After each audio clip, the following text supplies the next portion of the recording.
Let's first define what a conjugate is. A conjugate is when you have something that is imaginary, it would look like this. This would be a complex number. And its conjugate would be just switching out the middle sign. The A in the front does not go to the opposite, so we don't call these opposites, we call them conjugates. This also applies to radicals, so something like this would have a conjugate of 6 plus square root of 2.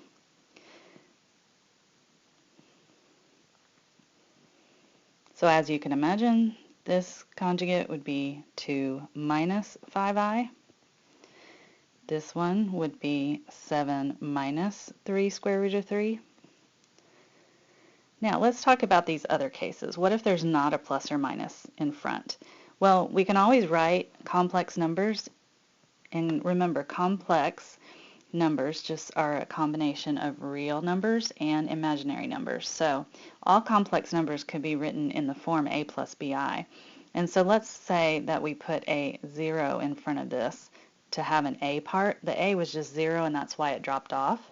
And if we wrote it like that, then you can see that the conjugate would be 0 minus 3i, which 0 minus 3i could just be written as negative 3i. Now you want to be careful on that one because the original was 3i and the new one is negative 3i, and they look like they're just opposites of one another, but they're actually conjugates of one another. Conjugates and opposites are not the same thing. 4 and negative 2 at the bottom don't actually have conjugates, because if you think about those written in their complex form, it's the b that turned out to be a 0, and that's why that red part was dropped off and it was just 4. And so, but if we wrote it like that, its conjugate would be 4 minus 0i. Well, minus a 0i is the same thing as minus a 0, and 4 minus 0 is just 4. So we started with 4 and we ended with 4. So there really is no conjugate when you're talking about rational numbers. Same thing with this. If you did negative 2 plus 0i and negative 2 minus 0i, that's just negative 2 minus 0, which is negative 2. So we started with a negative 2 and we ended with a negative 2. So the only things that have conjugates are things with i's in them or square roots that are irrational. In other words, the square roots that can't be broken down into a whole number. And remember, I is just the square root of negative 1, so it's also a radical. Looking at quadratic formula, which we've done recently, you can see that kind of why that they always have to come in pairs when they're irrational or they have an I in them. So when they have a root in the answer, you'll always have a pair. And this is why. Think about just a quadratic. This applies to all polynomials, but we're just going to look at polynomials that have x squared in it, which you can use the quadratic formula to solve. So let's think about different answers that could come out of the quadratic formula. If you ended up with something like negative 2 plus or minus the square root of negative 49 over 5, that would end up being negative 2 plus or minus 7i. Because there was a negative under the square root, you ended up with an I over 5. Now that has two answers. So x would either equal negative 2 plus 7i over 5, or x would equal negative 2 minus 7i over 5.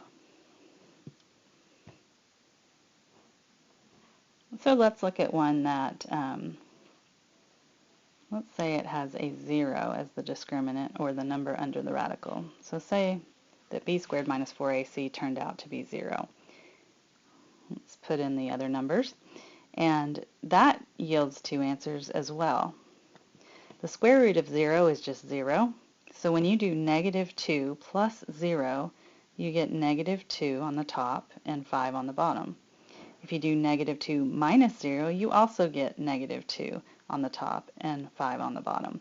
And so really, this one only has one solution. So right there you can see that if it doesn't end up with a root in the answer, it's not necessary that the number and its conjugate or opposite have to be solutions. There's just one right answer, which is negative 2/5. So let's think about another scenario. So what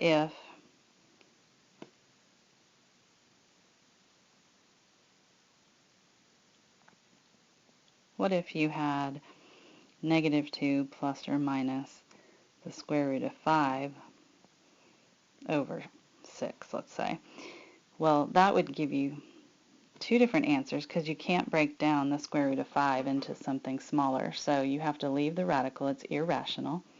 And you basically have negative 2/6 plus or minus the square root of 5 over 6. And you can see that, yes, this reduces. I don't have room to show you that it reduces to negative 1/3, but you can see that negative 2/6 plus the square root of 5 over 6 and negative 2/6 minus the square root of 5 over 6 are conjugates of one another. So just like what happened in the problem that had an I in it, we also get two answers that are conjugates of one another.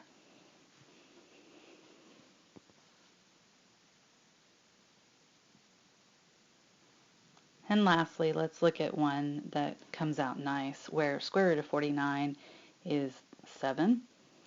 And therefore, we're able to continue this problem and say, okay, let's split this into negative 2 plus 7 and negative 2 minus 7 and put it over 5. Negative 2 plus 7 is 5 over 5, which reduces down to 1. Negative 2 minus 7 over 5 is just negative 9 over 5. So these two answers are not conjugates of each other, they're not opposites of each other, they're not the same, they look nothing alike. So that just shows that just because one is an answer, it doesn't mean negative 1 also has to be an answer. It might be something entirely different. So the point is that just looking at quadratic formula as an example, if it has an I in it, both the first answer and the second answer are conjugates of one another. If it has a square root that can't be simplified, like square root of 2 or square root of 3 or square root of 5, you will have two answers and they will be conjugates of one another.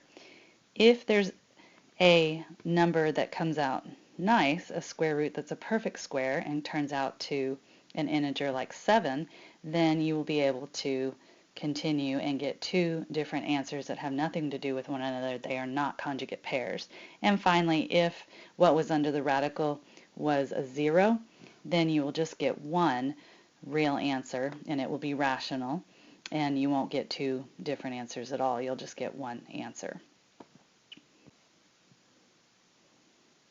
So applying the conjugate root theorem, this is the way a question could be asked. A polynomial function with degree 5, so we know it has a degree of 5, has these three zeros. They're giving us some of the zeros, but they're not giving us all of them, because we know by the fundamental theorem of algebra that there should be 5 zeros, not just 3.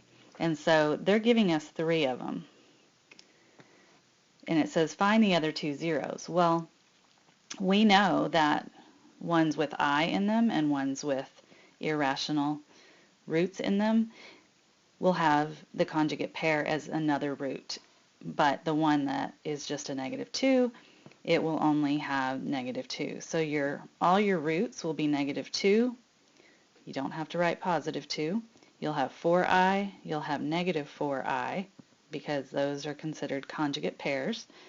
You'll have the negative 6 plus square root of 2 and the negative 6 minus square root of 2. And those are a conjugate pair. So answering their question, find the other 2 zeros, we found this one and this one are our other 2 zeros. But now there are 5 altogether. So here are our 5 roots from the previous page. If we were asked to write the polynomial function that produced these 5 roots, what you could do is you could put each one into a factor. Now when it says polynomial function, you'll want to put y equals or f of x equals or p of x equals, and then you write a factor for each of your zeros or roots. So you write x plus 2, remember you use the opposite sign of what you see, x minus 4i, x plus 4i, and these last two are kind of tricky, but you have x minus a negative 6 plus square root of 2. And when that happens, you have to distribute that minus, so the next one will actually be x plus 6 minus square root of 2 if you distribute the negative to everything in the parentheses. Then the last one is x minus this, but when you distribute the negative, it ends up being x plus 6 plus square root of 2. But you really can't go wrong if you don't do this step, because just like we knew that we always use the opposite, you kind of do the same thing here. So the opposite of the 6 and opposite of the 2, opposite of the 6 and opposite of the square root of 2. So it will work out even without doing this long step right here.